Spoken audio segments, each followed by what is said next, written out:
طرف سے اجازت ہے تمہیں مرگی کے دورے پڑتے ہیں, تم اپنا علاج کراؤ اور جو خرچہ لگے اس کو بیت المال سے خرچ کرو. تم نے ایسا کیوں نہیں کیا؟ امیر المومنین, لوگوں کی اجازت دینے سے کیا ہوتا ہے جبکہ مجھے یہ معلوم ہے کہ میری یہ بیماری لا علاج ہے. حضرت عمر نے کہا سعید تم غلط کہہ رہے ہو, کوئی بھی بیماری لا علاج نہیں ہے. میں نے اللہ کے نبی جناب محمد رسول اللہ کو فرماتے ہوئے سنا ہے, اللہ کے نبی فرما رہے تھے کہ اللہ نے موت کے علاوہ ہر بیماری کا علاج اتارا ہے, موت کے علاوہ ہر بیماری کے لیے شفا اتاری ہے. لہذا تم یہ غلط کہہ رہے ہو کہ میری بیماری لا علاج ہے. امیر المومنین, اب میں آپ کو بتاؤں کہ میری بیماری کیسے لا علاج ہے. جب میں حالت کفر میں تھا اور جن لوگوں نے حضرت خبیب کو گرفتار کیا تھا پکڑا تھا, میں بھی ان لوگوں میں شامل تھا. امیر المومنین, حضرت خبیب کو جب سولی دی جا رہی تھی, حضرت خبیب کو جب سولی پہ لٹکایا جا رہا تھا تو اس وقت میں بھی ان کافروں کے ساتھ تھا, بلکہ ان کو پھانسی کے پھندے پہ لٹکانے سے پہلے ان کی کمر میں خنجر مارا گیا تھا. خنجر ان کی کمر کے داہنی طرف سے داخل کیا گیا اور بائیں طرف نکال دیا گیا. اے امیر المومنین, خنجر مارنے والا کوئی اور نہیں, وہ میں ہی تھا. امیر المومنین, خبیب کو خنجر میں نے مارا تھا اور اس کے باوجود بھی وہ مسکراتے ہوئے پھانسی پہ لٹک گیا اور اس نے یہ کہا کہ جتنی تکلیفیں دینا چاہو دے دو, لیکن مجھے یہ گوارا نہیں کہ میری جان بچ جائے اور میرے نبی محمد رسول اللہ کے پیر میں کانٹا بھی چبھ جائے. آپ کے کانٹا چبھے اور میری جان بچ جائے, مجھے یہ بھی برداشت نہیں. امیر المومنین, جب خبیب کو خنجر مارنے والا منظر میری آنکھوں کے سامنے آتا ہے تو میں تڑپنے لگتا ہوں اور مجھے مرگی کے دورے پڑنے لگتے ہیں, میں زمین پر گر جاتا ہوں. اب آپ ہی بتائیے کہ اس بیماری کا کیا علاج ہے؟ اس بیماری کا یہی علاج ہے میں خبیب کو بھول جاؤں, اور یہ ہو ہی نہیں سکتا کہ میں خبیب کو بھول جاؤں. اور جب میں خبیب کو بھول نہیں سکتا تو آپ ہی بتائیے کہ پھر کون سی دوا ہے جو میری اس بیماری کا علاج کرے گی. اس لیے مجھے مرگی کے دورے پڑ رہے ہیں. رضی اللہ عنہم ورضوا عنہ, اللہ ان سے راضی ہو گیا اور یہ اللہ سے راضی. یہ انداز حکمرانی ہے, گورنر ہے لیکن ایک کپڑا ہے اس کے پاس. گورنر ہے اپنی بیماری کا علاج نہیں کروا رہا, گورنر ہے اپنے ہاتھ سے کھا رہا. تکلیف ہوتی ہے جب کوئی یہ کہتا ہے کہ اسلام تلوار کے زور سے رونا. یہ الفاظ کہنے والوں کی زبانیں کٹ کر زمین پر گر کیوں نہیں گئی؟ یہ جملے کہنے سے پہلے زمین پھٹ کیوں نہیں گئی اور یہ زمین میں دھس کیوں نہیں گئی؟ صبر.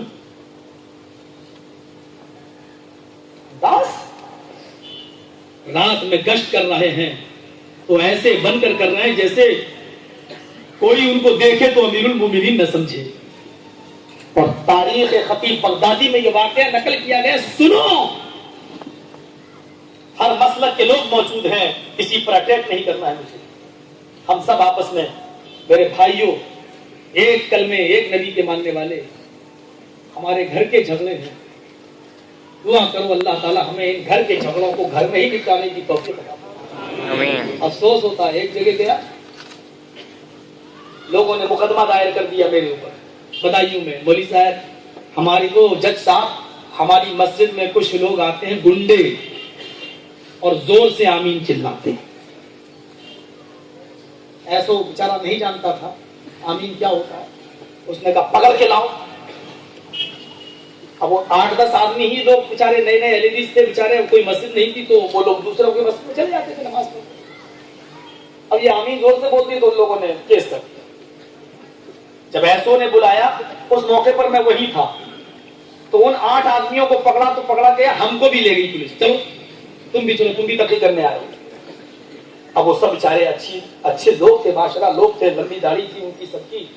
تو ایسو نے ان کو دیکھا, دیکھنے کے بعد کہا ارے میں نے گنڈوں کو پکڑنے کے لیے کہا تم ان کو پکڑنا ہے؟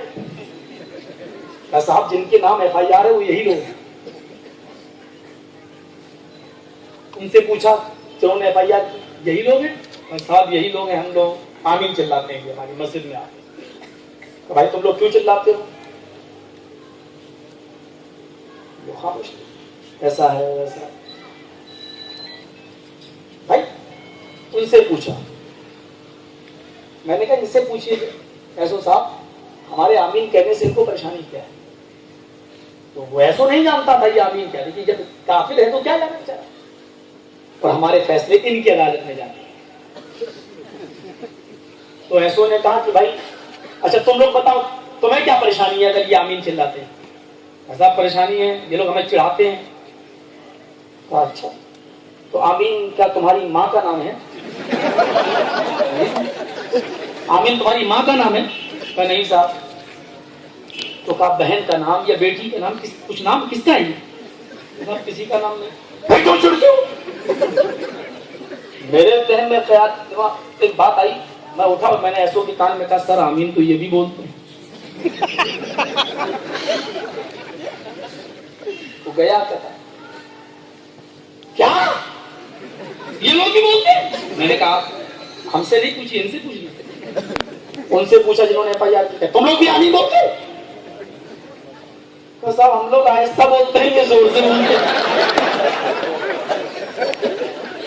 اب اس کو غصہ آیا کہ کہا تیری ماں کہاں تیری بہن, اور پولیس والے ہیں گالی تو ان کا کلمہ ہے.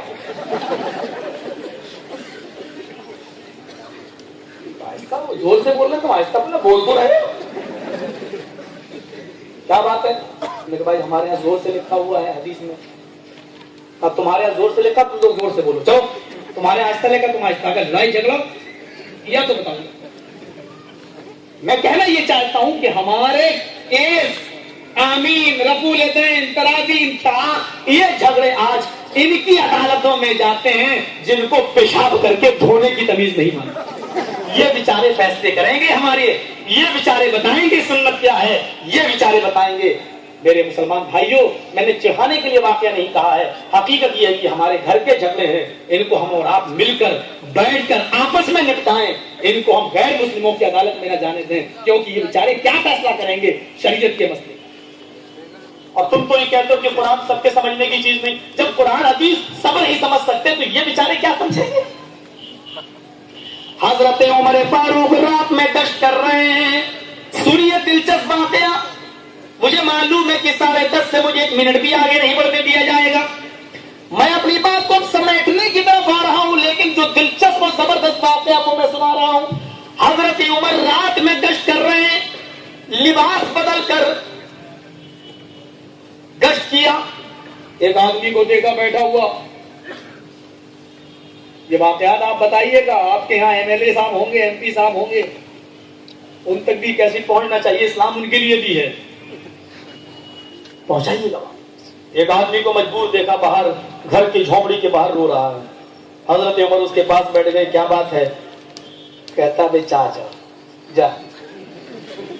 اب تو اور اس کے قریب ہو گئے. ارے بھائی کیا بات ہے؟ ارے جاننا کیوں میرا دماغ خراب کر رہا ہے, تو کیا جانے میرے اوپر کیا بیتی ہے؟ کہ وہی تو جاننا چاہتا ہوں. اس کو بھی غصہ ہے, جان کے کیا کرے گا؟ بالکل بہاری والا انداز. ہمارے بہاری بھائی بہت برا نہ مانا, ہم بھی بہار, بلکہ سب سے زیادہ بہاری جاتا ہوں. جان کے کیا کرے گا, کیا کر لے گا تو؟ اس کو معلوم نہیں کہ میری چوکھٹ پہ کون آیا ہے.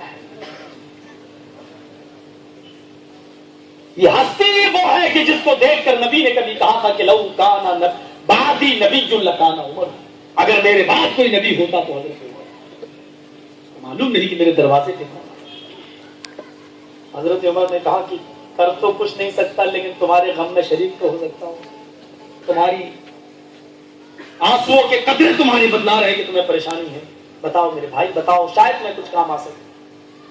کیا بتاؤں میرے بھائی؟ ایک طاقتور پہلوان آدمی آتا ہے رات کے اندھیرے میں. میری بیوی بڑی خوبصورت ہے, مجھے میرے جھونپڑی سے کان پکڑ کے کھینچ کے باہر نکال کے یہاں بٹھا دیتا. اور میری بیوی کے ساتھ وہ منہ کالا کرتا ہے، زنا کرتا ہے، میں کچھ نہیں کر پاتا. اچھا روز آتا ہے؟ نہیں، ایک دن چھوڑ کر آتا. ابھی آیا تھا چلا گیا، کل نہیں آئے گا، پرسوں آئے گا. اچھا ٹھیک ہے، ایسا کرو کہ اپنی بیوی سے کہنا جب پرسوں وہ اس کے جسم کے کپڑے اتارنے لگے تو اس کو باتوں میں بہلا پھسلا کر یہ کہہ دے کہ اب تو تم روزانہ میرے پاس آنے ہی لگے ہو، ہم کب تک انکار کریں گے؟ ہم راضی ہیں تم سے، لیکن روشنی میں تم یہ زنا کرتے ہو میرے ساتھ، یہ مجھے اچھا نہیں لگتا، اس لیے اندھیرا کر لو، اندھیرے میں تمہیں جو کرنا ہو کرو میرے ساتھ. بس اپنی بیوی سے دوسری بات یہ کہنا کہ وہ کھانا بنا کر تیار رکھے، کھانا بنا کر تیار، کھانا. ٹھیک کیا کرو گے کہ بقیہ کام میرا. چلے گئے، اس کو نہیں بتایا کہ میں امیر المومنین. ایک دن چھوڑ دیا، دوسرے دن حضرت عمر فاروق آ گئے اور جھونپڑی کے پیچھے چھپ گئے. وہ آدمی اپنے وقت پر آیا، اس آدمی کو کان پکڑ کے باہر نکالا اور بیوی نے اپنے پلان کے مطابق اس آدمی سے راضی کر لیا. اس نے چراغ بجھا دیا. چراغ جیسے ہی بجھا اور وہ عورت کپڑے اتارنے لگی، ایسے ہی میں حضرت عمر فاروق جھونپڑی کے اندر گھس گئے. وہ سمجھا کہ اس عورت کا شوہر آ گیا. اس نے ڈانٹتے ہوئے کہا مجھے معلوم نہیں، اتنی جلدی گھسایا تو کمرے میں، نکل یہاں سے. حضرت عمر فاروق نے ٹھیک اس کی آواز پر وار کیا، سمجھ لیے کہ آواز کہاں سے آ رہی ہے. فوراً اس آدمی کے اوپر وار کیا، پکڑا اس کو، اس کے لمبے لمبے بال. اب شک ہوا کہ یہ لمبے بال کہیں اس کی بیوی کے تو نہیں ہیں، تو کھینچا اس کو. اس نے کہا یہ کیا کر رہا ہے؟ اب یقین ہو گیا کہ یہ مرد ہی کی آواز ہے. دائیں ہاتھ میں تلوار ان کی پہلے ہی سے نکلی ہوئی تھی، ایک ہی تلوار اس کی گردن پر ایسے ماری کہ اس کی گردن تن سے جدا ہو گئی. تڑپنے لگا. حضرت عمر نے کہا میری بہن جلدی سے چراغ جلاؤ. اس نے جلدی سے چراغ جلایا. امیر المومنین نے اس کی شکل دیکھی، آسمان پہ نظر ڈالی، فرمایا الحمدللہ رب العالمین.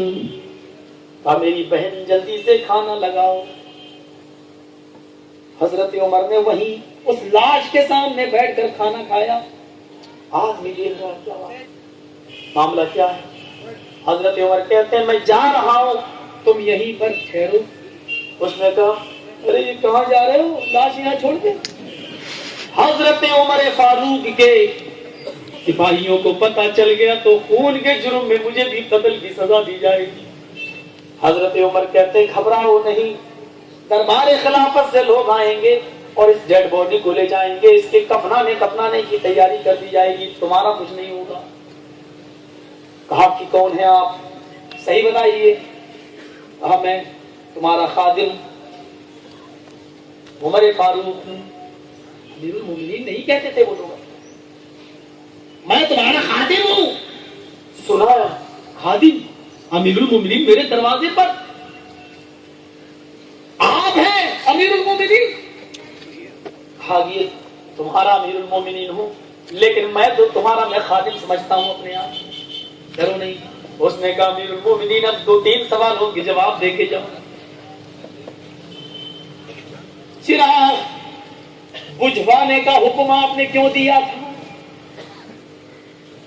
اندھیرے میں آپ جھونپڑی کے اندر داخل ہوئے، جب آپ نے بال پکڑ کے کھینچا، تلوار چلائی تو اندھیرے میں آپ کا نشانہ خطا بھی کر سکتا تھا اور مجرم کی جگہ میری بیوی بھی تو قتل ہو سکتی تھی. اس لیے چراغ بجھانا تو عقل مندی کی بات نہیں تھی. چراغ جلتا ہوتا تو روشنی میں آپ کو زیادہ آسانی ہوتی قتل کرنے میں. آپ نے چراغ بجھانے کا حکم کیوں دیا؟ دوسرا سوال، جب چراغ جلا اور آپ نے اس کی شکل دیکھی تو کسی کے مرنے کے بعد تو انا للہ پڑھا جاتا ہے، لیکن آپ نے الحمدللہ رب العالمین کیوں پڑھا؟ تیسرا سوال یہ ہے کہ آپ نے کھانا بنانے کے لیے کیوں کہا؟ حضرت عمر کہتے ہیں تیسرے سوال کا جواب یہ ہے کہ جس دن تو نے مجھے اپنی پریشانی بتائی اسی دن میں نے یہ کہا الہ العالمین تو نے مجھے لوگوں کا امیر بنایا ہے اور میرے دربار خلافت میں میری دور حکومت میں ایک آدمی کی بیوی کی عزت لوٹی جا رہی ہے اور عمر تو چین سے کھانا کھا رہا ہے تو چین سے پانی پی رہا ہے تیری عزت و جلال کی قدم میں اس وقت تک کھانے کا لقمہ اپنے حلق کے نیچے نہیں اتاروں گا جب تک کہ اس آدمی کے خون سے اپنی تلوار کو لال نہیں کر لوں گا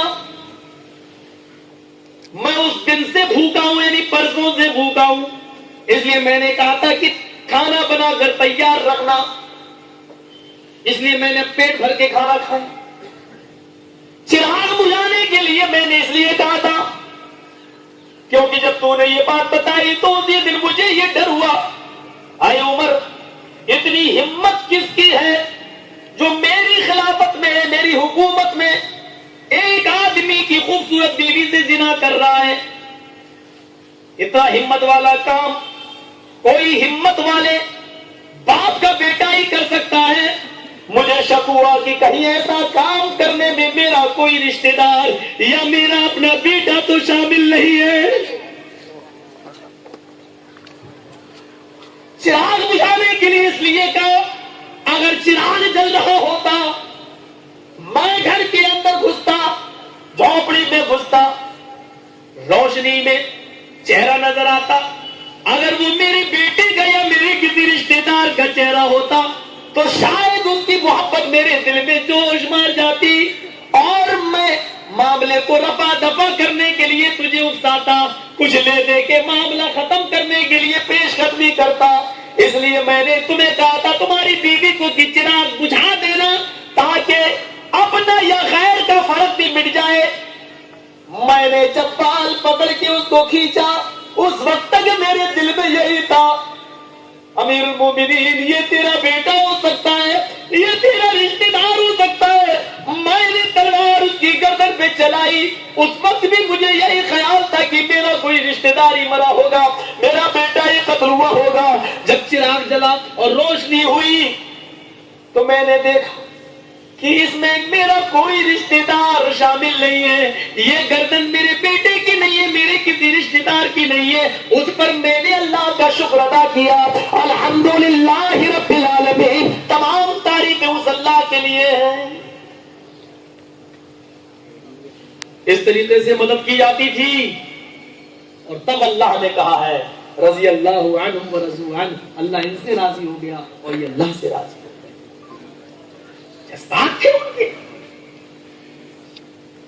یہ انداز حکمرانی تھا انداز حکمرانی میرے بھائیوں کئی دن سے میں پروگرام کر رہا ہوں آج میرا آخری پروگرام ہے 15 منٹ ابھی مجھے اور بولنا ہے آپ سے خطاب کرنا ہے ایک اور زبردست بات آپ کے سامنے رکھنا ہے اسی انداز حکمرانی کا لیکن اس سے پہلے یہ میں بتا دوں کہ میں کئی دن سے اس علاقے میں ہوں آپ کے نظام آباد اور ادھر ادھر میرے علاقے میں ایک مسجد بھی زیر تعمیر ہے میں کبھی چندہ وندہ کرتا نہیں ہوں نہ میں اس کا عادی ہوں لیکن میں اٹاوے کا امیر ہوں اپنی ضلع جمعیت اہل حدیث کا اور پوری مغربی یو پی کا نائب امیر ہوں اس لیے ذمہ داری انہوں نے میرے کاندھوں پہ ڈال دی 40 لاکھ روپے کا خرچہ ہے 20 لاکھ روپے ایک جگہ سے پاس ہو گیا اب صرف 20 لاکھ روپے کا بوجھ ہے میرے کچھ ساتھی ابھی آپ کے درمیان جائیں گے چادر لے کر آپ لوگوں سے میں یہ تو نہیں کہہ رہا ہوں کہ 20 لاکھ پورا کر دیجئے لیکن جو آدمی جتنا بڑھ چڑھ کر حصہ لینا چاہے وہ لے لے اب میں آپ کے ساتھ اور آپ انشاءاللہ آپ کا یہ پیسہ بیکار نہیں جائے گا جو دنیا میں اللہ کا گھر بنائے گا اللہ تعالیٰ اس کا جنت میں گھر بنائے گا یہ لوگ آپ کے پاس پہنچیں گے آپ ان کی جتنی بھی مدد کر سکیں کریں اللہ تعالیٰ آپ کو اس کا اجر عظیم عطا فرمائے اچھا ٹھیک ہے تو میرے بھائیوں آپ سب ہمارے ہمدرد ہیں ہمارے بھائی ہیں میں جس انداز میں عظمت صحابہ کے پہلو کو آپ کے سامنے رکھ رہا ہوں اس پر دیکھیے آپ ڈسٹرب نہ ہو یہ لوگ اپنا کام کریں گے آپ کے کان ادھر ہونا چاہیے آپ کی توجہ ادھر ہونا چاہیے کیونکہ اب جو میں واقعہ سنانے جا رہا ہوں وہ آپ کو اس دہلیز پر لے جائے گا اور یہ واقعہ میں آپ کو اشارہ کر دوں یہ واقعہ میں نے آج سے 12 سال پہلے بامبے میں پیش کیا تھا لیکن بدقسمتی یہ کہیے کہ یہ واقعہ کیسٹ میں ریکارڈ نہیں ہو سکا، اور اس وقت سیڈیاں نہیں بنتی تھیں، اور میری تقریر جو بامبے میں ہو رہی تھی کسی کے خلاف میں، وہ اللہ کے رسول کو گالی دی گئی تھی وہاں کہ نبی عیاش تھا، مکار تھا، ایک بیوی سے پیٹ نہیں بھرا، 11 بیوی رکھتا تھا، اور میں اگر وزیر اعظم پردھان منتری بن گیا تو ہرا رنگ بند کر دوں گا، ہرا رنگ مسلمانوں کا رنگ ہے۔ تو اس کا جواب آپ نے میری کیسٹوں میں موبائلوں میں سنا ہوگا، میں نے اس کا جواب دیا تھا بامبے میں، ادھر بھی یہ ملا مولوی نوچ رہے تھے ہمیں، یہ کیا بول رہا ہے۔ تو میرے بھائیوں، میری اس کیسٹ پر بینڈ لگ گیا، میں نے بھی کمپرومائز اس شرط پہ کر لیا کہ آج کے بعد تم اسلام کے خلاف نہیں بولو گے، محمد رسول اللہ کے خلاف نہیں بولو گے، تو میں بھی تمہارے خلاف نہیں بولوں گا۔ آپ کتنا ہی سعودی عرب کے خلاف بولو، مجھے کوئی مطلب نہیں۔ میں نے اس منسٹر سے کہا، منتری سے کہا، اس وقت تو وہ بہت بڑا تھا، اب تو خیر بٹوارا ہو گیا بھتیجے اور بیٹے میں آپس میں، اب تو وہ بوڑھا شیر زخمی ہو گیا۔ تو اس وقت کی میں بات بتلا رہا ہوں، میں نے اس وقت کہا تم پاکستان کے خلاف بولو، لات گالی دو، مجھے کوئی مطلب نہیں، سعودی عرب یہ تمہارا سیاسی معاملہ ہے، لیکن دین کا معاملہ اور رسول کا معاملہ ہماری ذات سے جڑا ہے، ہمارے ایمان سے جڑا ہے۔ اگر اسلام پہ آنچ آئی، قرآن پہ آنچ آئی اور محمد رسول اللہ کو اگر یہ جملے کہے گئے تو پھر میں نہیں چھوڑوں۔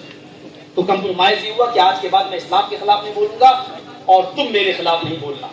آپ کے یہاں کیا بھیڑ ہوگی یہ مارکس کے میدان میں، جب میں بامبے جاتا ہوں، ابھی بھی ہر 2-3 مہینے میں پروگرام ہوتا ہے، تو جتنے سننے والے ہوتے ہیں اس سے 3 گنا زیادہ پولیس پرشاسن ہوتا ہے۔ ارے وہی مولوی آ رہا ہے جو اس کے خلاف بولا تھا، یہ ہے، اور سیکورٹی لگاتی جاتی ہے بڑی سخت، اور اسپیشل CID آتی ہے، اسپیشل۔ ہمیں لوگ یہاں ڈرانے کی کوشش کریں، جتنا کمپلین کرو گے میرے خلاف اتنا ہی زیادہ آؤں گا۔ تم کر کے دیکھو، تم آزما کے دیکھو، داخل سے دبرے والے اے آسماں نہیں ہے ہم، 100 بار کر چکا ہے تو امتحان، تم کر کے تو دیکھو۔ پرشاسن والے بھی تو ہمارے بھائی ہیں بیچارے، ان کی بھی تو ذمہ داری بنتی ہے، تم کر کے تو دیکھو۔ ہم ان کو ان کے بیت منتر سنا کر ان کو ہی مجبور کر دیں گے، یہ خود کہہ دیں گے گھٹا اور بولو۔ ہمارے پاس تو ہر ہنر ہے، ہر ہنر، اور جب ہم اس سے کہہ سکتے ہیں جس نے ہم سے کہا تھا وہی منسٹر نے، گائے کو ماں کیوں نہیں کہتے ہو، تو ہم نے کہا ہم کل سے کہنا شروع کر دیں گے، لیکن یہ بتاؤ تم کیوں نہیں کہتے ہو، تم کیوں کہتے ہو؟ اس نے کہا ہم اس لیے کہتے ہیں کیونکہ وہ پوتر اور شدھ دودھ دیتی ہے۔ ہم نے کہا کتنا دودھ دیتی ہے؟ ایک گائے، بولا 8 کلو 10 کلو کم سے کم ایک گائے۔ ہم نے کہا گائے جب 8 کلو دودھ دیتی ہے تو اس کو تم ماں کہتے ہو؟ میرے گھر میں ایک بھینس بندی ہوئی ہے، وہ 16 کلو دودھ دیتی ہے، اس کو رانی کیوں نہیں کہتے؟ جب ڈبل دودھ دے رہی ہے تو اماں کی اماں ہوئی نا۔ کہنے لگا ارے چپ رہو یار، تم ہمیں ہماری سیاست کرنے دو، تم جاؤ یہاں۔ کمپرومائز کیا گیا، اس کا ایک بنا ہوا ہے پورا پیپر بنا ہوا ہے، اس میں اسٹامپ پیپر پر، اس کی ایک کاپی میرے پاس، ایک کاپی اس کے پاس، اور ایک کاپی بامبے ہائی کورٹ میں۔ اور جب اس نے بھی کہا ہم بائی کاٹ کر دیں گے، نہیں آنے دیں گے ممبئی میں، لیکن اسلام وہ پودا ہے جتنا کاٹو گے اتنا ہرا۔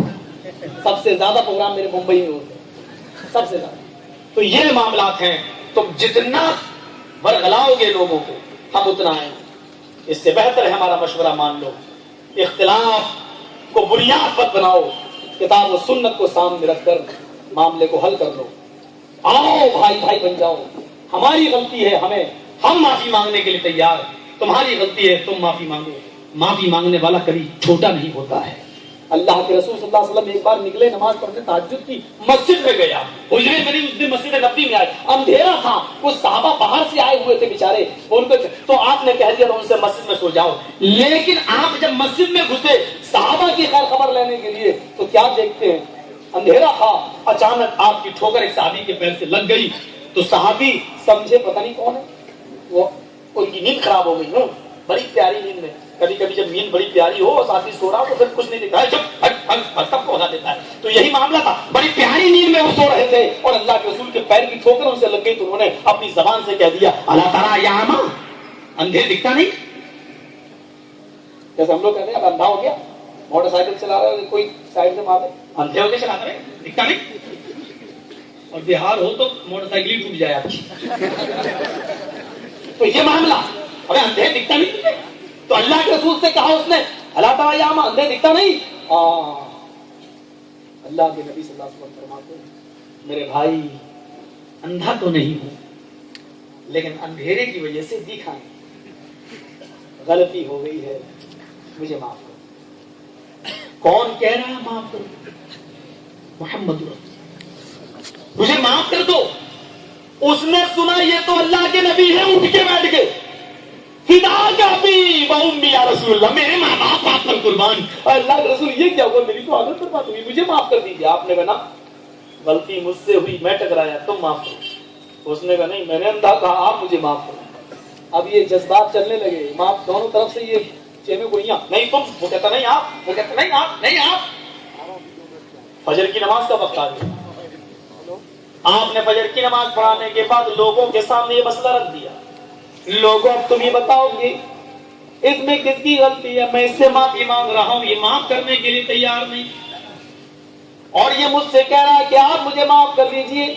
بتائیے میں اس سے ٹکرایا ہوں اور یہ کہہ رہا ہے کہ غلطی مجھ سے ہوئی ہے, میں نے اندھا کہا. صحابہ کہتے ہیں اے اللہ کے نبی, اللہ نے تو آپ ہی کو حکم اور جج بنا کے بھیجا ہے, ہم کیا فیصلہ کر سکتے ہیں آپ کے ہوتے ہوئے. آپ نے کہا اچھا میں ہی فیصلہ کروں. کہا ہاں. آئے وہ شخص جس سے میں ٹکرایا, میں فیصلہ کروں, مانو گے؟ اس نے کہا بالکل, آپ کو تو اللہ نے حکم بنایا, فیصل بنایا, میں آپ کا فیصلہ ماننے کے لیے تیار ہوں, لیکن یہ کہو گے کہ مجھے معاف کر دو تو میں نہیں مانوں, کیونکہ غلطی مجھ سے ہوئی.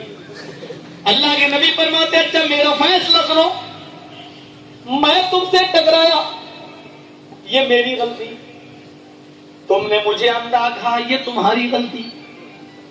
چلو ایک کام کرتے ہیں, میں تمہیں معاف کر دیتا ہوں, تم مجھے معاف کر دو. دنیا نے آج تک ایسا جج ہی پیدا نہیں کیا جیسا جج اللہ نے اپنے نبی جناب محمد رسول اللہ صلی اللہ علیہ وسلم. اس لیے میں کہتا ہوں کہ دنیا کا سب سے بڑا جج اگر کوئی ہے تو محمد رسول. آؤ اپنے فیصلے محمد رسول اللہ کی عدالت میں لے کے. ارے معاملہ ہی غلط ہو رہا ہے. رسول کا فیصلہ جانے کے بعد ہم کہتے ہیں نہیں, اپنے بزرگوں کو دیکھو کیا کہا, فلاں نے کیا کہا, فلاں نے کیا کہا. ارے سپریم کورٹ کے فیصلے کو ہائی کورٹ میں لے جاتے ہو, شرم نہیں آتی؟ سپریم کورٹ سے کوئی فیصلہ ہو جائے تو اس کو ہائی کورٹ میں چیلنج نہیں کیا جا سکتا. ہائی کورٹ کے فیصلے کو سپریم کورٹ میں چیلنج کیا جا سکتا ہے. ہمارے یو پی کی ہائی کورٹ نے فیصلہ کر دیا نا, بابری مسجد 3 حصوں میں بانٹ دو, ایک نرموہی اکھاڑے کو دے دو, ایک حصہ وشو ہندو پریشد کو دے دو, اور ایک حصہ مسلمانوں کو دے دو. اب ہائی کورٹ کے اس فیصلے کو مسلمانوں نے چیلنج کیا سپریم کورٹ میں. ہائی کورٹ کے فیصلے کو سپریم کورٹ میں چیلنج کیا جا سکتا ہے, سپریم کورٹ کے فیصلے کو ہائی کورٹ میں چیلنج. اب اجمل قصاب کو پھانسی کی سزا سپریم کورٹ سے ہو گئی, اب وہ پھر بمبئی کی ہائی کورٹ میں کہتے ہیں نہیں صاحب ہماری غور کیا جائے, تو دنیا کہے گی بیوقوف آدمی سپریم کورٹ کے فیصلے کو ہائی کورٹ میں لایا. یہ کہاں کی عقل مندی اور کہاں کا انصاف ہے؟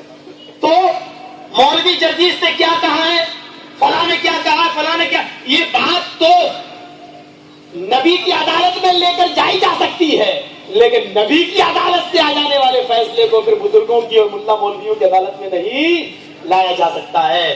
اور جو نبی کے فیصلے کو بزرگوں کی عدالت میں لائے, سمجھ لے کہ وہ بزرگوں کو نبی سے بڑا سمجھ رہا ہے. حضرت عمر فاروق کی زندگی کا ایک وقت بھی آیا حکمرانوں کے لیے, یہ بھی قابل عبرت واقعہ ہے, عبرت کے لائق واقعہ ہے. رات میں وہ بھی گشت کر رہے ہیں اور چکر لگاتے تھے. ایک دن حضرت طفیل نے ان سے کہا یہ واقعہ میں نے بمبئی کی سرزمین پہ سنایا ہے, اور اس واقعے کے بعد میرے بھائیو آپ بھی جاؤ ہم بھی جائیں. میرے بھائی اس واقعے کو تھوڑی سی تفصیل سے میں بیان کروں گا, اور ہمارے اگر پرشاسن والے وہاں موجود ہیں تو ہم ان سے بڑی معذرت اور بڑے ہی چھما کے ساتھ میں یہ کہوں گا ان سے کہ بس اس قصے اور کہانی کے بعد میں اپنی بات کو ختم کر دوں گا. یہ واقعہ ذرا دلچسپ بھی ہے اور عبرتناک بھی ہے, اور خاص طور پر انداز حکمرانی بتلا رہا ہے. ایک بار طفیل دوسی نے کہا امیر المومنین حضرت عمر تم رات میں کہاں جاتے ہو, کچھ مجھے بھی تو بتاؤ. یہ میرے راز کی بات ہے تو میں نہیں بتا سکتا. تو ایک دن حضرت طفیل نے چھپ کر جاسوسی کی کہ دیکھیں حضرت عمر جاتے کہاں ہیں. اچانک ایک دن چھپ گئے درخت کی آڑ میں. حضرت عمر کافی رات میں نکلے, اور نکلنے کے بعد سیدھے جنگل کی طرف گئے. حضرت طفیل ان کے پیچھے پیچھے جانے لگے اور درخت پر چھپ جاتے تھے, پھر دیکھتے تھے جا رہے ہیں, پھر نکلے, پھر چھپ گئے, پھر جنگل میں پہنچ گئے. حضرت عمر نے دائیں بائیں دیکھا, اندھیرے کی وجہ سے حضرت عمر کو طفیل دوسی نہیں دکھائی دیے. حضرت عمر نے بیابان جنگل میں قدم رکھا, ایک جھونپڑی نظر آئی, اسی جھونپڑی کے اندر حضرت عمر گھس گئے. حضرت طفیل کہتے ہیں مجھے شک ہوا کہ جھونپڑی میں کیوں گھس گئے. وہ خود جھونپڑی کے قریب جاتے ہیں تو باہر سے روشنی ان کو نظر آئی, چراغ جل رہا تھا, کوئی چراغ. بیٹھ گئے, جب تک عمر نکلیں گے نہیں اور میں جھونپڑی میں جاؤں گا نہیں, جب تک دیکھ نہیں لوں گا جھونپڑی میں کیا, تب تک دل کو اطمینان نہیں ملے گا. طرح طرح کے خیالات دل میں آ رہے ہیں. کافی دیر کے بعد حضرت عمر نکلے اور سیدھے اپنے دربار خلافت چلے گئے اور تہجد کی نماز پڑھنے میں مصروف ہو گئے. جیسے یہ نکل کے غائب ہوئے ویسی حضرت طفیل جھونپڑی کے اندر گھستے ہیں. کیا دیکھتے ہیں کہ اس جھونپڑی میں ایک چٹائی کے اوپر ایک بوڑھی نابینا اندھی ہاتھوں اور پیروں سے کوڑھی عورت بیٹھی ہوئی ہے. ہاتھوں سے کوڑھی ہے, پیروں سے لنگڑی ہے, دانت منہ میں نہیں ہے اور آنکھوں سے اندھی ہے, اٹھنے کے لائق نہیں ہے. ہکلاتے ہوئے بولتی ہے. حضرت طفیل نے کہا ماں یہ شخص تمہارے پاس آیا تھا یہ کون تھا؟ کہا کون ہے جو تم ماں کہہ رہے ہو؟ ابھی جو آیا تھا وہ بھی مجھ سے ماں ہی کہتا ہے, آواز بدلی ہوئی لگ رہی ہے. تم وہ تو نہیں ہو جو ابھی آئے تھے.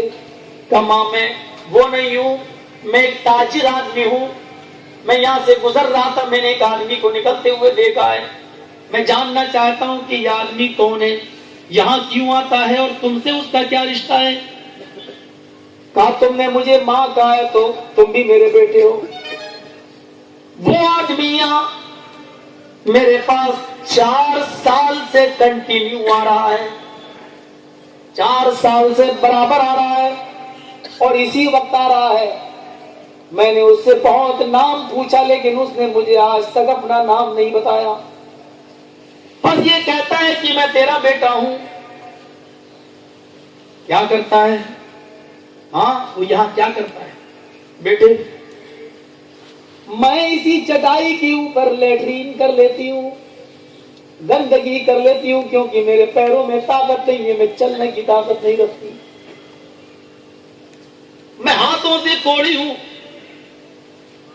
میں اپنی گندگی صاف بھی نہیں کر پاتی ہوں. یہ شخص میرے پاس آتا ہے, سب سے پہلے میری غلاظت اور میری گندگی کو اپنے ہاتھوں سے صاف کرتا ہے, پھر مجھے بھی طہارت دیتا ہے, پھر میرے پاس یہی بیٹھ کر وہ چولہا جلاتا ہے, کھانا بناتا ہے. میں دانت نہیں ہے میرے منہ میں, اس لیے سب سے پہلے وہ کھانے کو اپنے دانتوں سے چباتا ہے, نرم کرتا ہے, اور اس کے بعد میں وہ لقمہ پھر وہ میرے منہ میں ڈالتا ہے. جب تک میرا پیٹ نہیں بھر جاتا ہے اور میں خوش نہیں ہو جاتی ہوں اور میری زبان سے اس کے لیے تو یا جملے نہیں نکل جاتے ہیں, تب تک وہ یہاں سے جانے کا نام نہیں لیتا ہے. یہ کام وہ 4 سال سے میرے لیے کر رہا ہے. حضرت طفیل یہ سنتے ہیں, آنکھوں میں آنسو نکل آتے ہیں, آسمان پہ نظریں ڈال کر یہ جملے ان کی زبان سے نکلتے ہیں. آئے عمر, آئے امیر المومنین, واقعی تم نیکیوں میں بہت آگے نکل گئے, تم اجر و ثواب میں بہت آگے بڑھ گئے, تم نیکیوں میں بہت آگے نکل گئے. اس بڑھیا نے سنا, کیا کہہ رہے ہیں امیر المومنین؟ کہا ماں جو تمہاری 4 سال سے خدمت کر رہا ہے وہ کوئی معمولی آدمی نہیں ہے, وہ امیر المومنین ہے, وہ حضرت عمر ہے.